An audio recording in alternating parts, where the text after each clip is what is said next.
This is the Family Rosary Crusade, continuing the mission of Father Peyton of bringing God to man and man to God.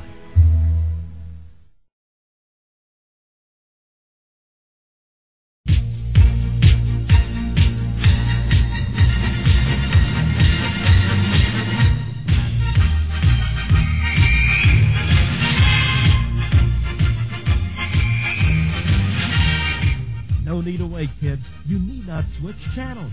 Sit back, relax, and join Kuya Bernard in this week's edition of Once Upon a Saint. Yay! Magandang araw po muli sa kanila, mga kababayan. Halina po kayo at kami ay samahan dito sa ating pagtatanghal. At handa na ba kayo, mga bata? Handa na po! Bueno, kung handa na talaga tayo, ano ating gagawin, Kisha? Muna tayo ng mahusay. Dahil narito na ang Once Upon a Saint! Yay! Aba, ay ito lamang po ang tanging programa sa telebisyon kung saan nalalaman natin ang totoong buhay at pakikipagsapalaran ng mga tunay na superheroes. At sila'y walang iba kung hindi ang mga banal. Yay! At syempre, sa araw na ito, kasama pa rin natin ang mga kabataan, ang mga mag-aaral mula dito sa Girl Scouts of the Philippines. Kaya naman, pinuntahan po namin itong napakaganda niyang lugar, ang Helena Benitez National Program and Training Center na ating matatagpuan dito sa lungsod ng Tagaytay. Yay!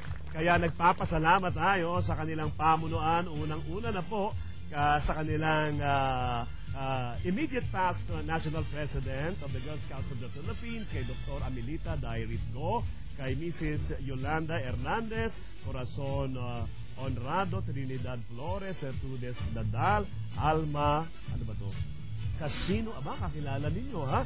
At kay Lynn Santa Ana. Yung iba, babatiin natin sa susunod. Kaya napakaraganda po na magtungo kayo rito sa kanilang lugar sa Tagaytay para makita ninyo itong kanilang sprawling community at makita nyo rin yung napakagandang ridge.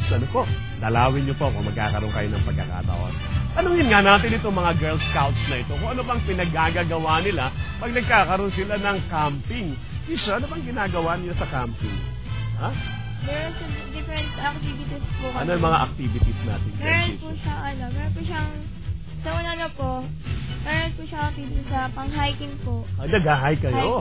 Hiking, camping, ano pa? Alright? Yun po, yung magluluto po. Nagluluto kayo? Talaga? Marunong ka na magluto? Marunong na rin. Talaga? Ano naman niluluto nyo dyan pag nagka-camping kayo? Pag po camping kasi, dun po sila natutulog. So, yung mga kakainin po sa...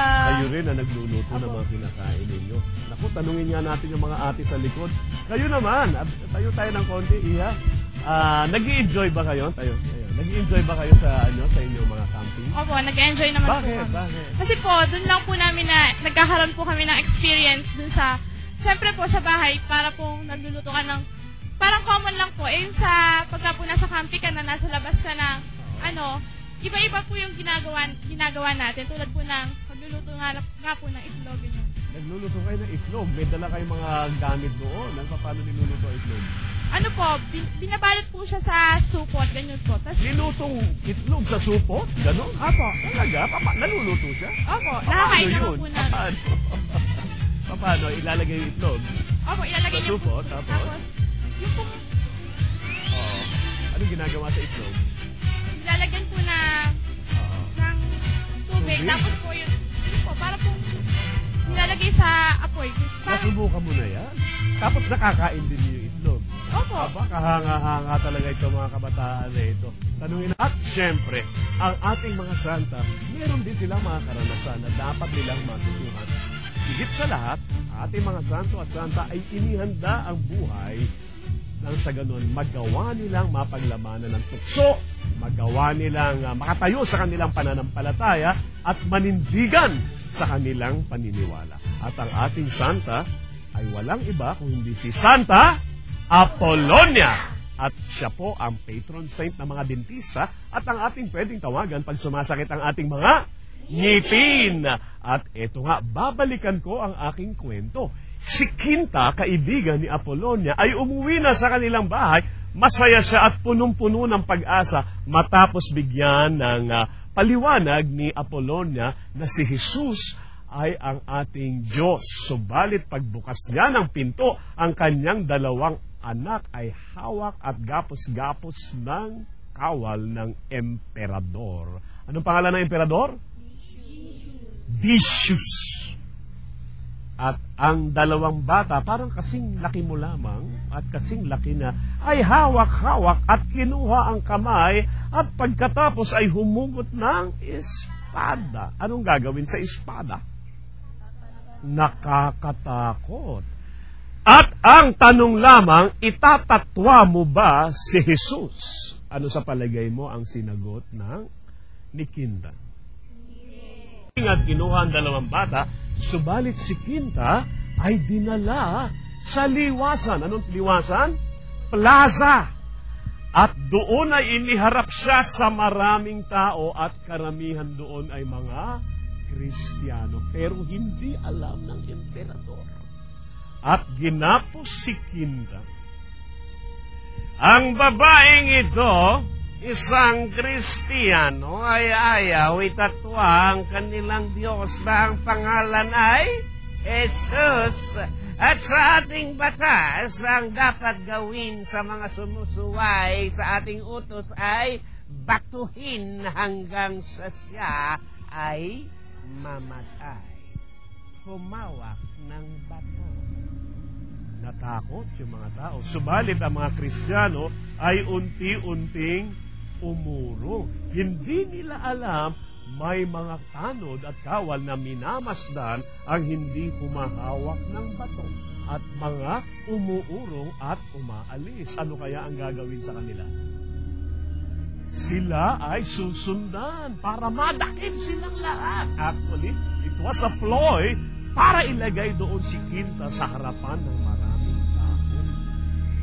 Nasaan si Apolonia? Siya ay nasa bahay na at patuloy na nagdarasal. Sa pagkakataong ito, ang kanyang pagdarasal ay para sa kaluluwa ni Quinta. Nagdarasal siya na, Panginoon, tanggapin mo sa langit ang kaluluwa ni Quinta. Bakit kaya? Dahil alam niya na ang mga kawal ni Emperador Decius ay walang patawad. Alam din niya na maaaring mamatay si Quinta. Sa huling pagkakataon, Quinta, itatwa si Jesus. Hindi pa rin.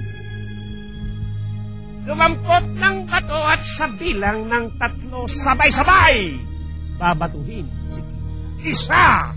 1, 2, 3 at sabay-sabay na tumama sa ulo, sa mata, sa binagbabato nila si Quinta at sa dami ng batong tumama sa kanya, si Quinta kaya ay nabuhay pa. Si Quinta, nung malamang buhay pa, ay pinugutan pa ng ulo. Kahindik-hindik. Maraming Kristiyano ang labis na natakot, subalit itinatwa ba nila ang kanilang pananampalataya kay Jesus? Ganito katatag ang mga Kristiyano sa kanilang pananampalataya. At ang sabi ni Apolonia, salamat. Kumakato. Apolonia! Apolonia! Apolonia! Lumapit si Apolonia sa pinto at binuksan. Ano nangyari kay Quinta? Patay na siya. Patay na siya. Kunin ang 2 bata. Alin mo sa akin ang 2 bata. Aalagaan ko ang 2 bata. At kinuha niya ang 2 bata. At tinuruan niya magdasal. At ikinuwento niya ang tungkol sa buhay ni Jesus. Biglang nabuksan ang pinto. Blagag! Sino kaya ang nasa kabila ng pinto? Si Santa Claus? The family that prays together stays together.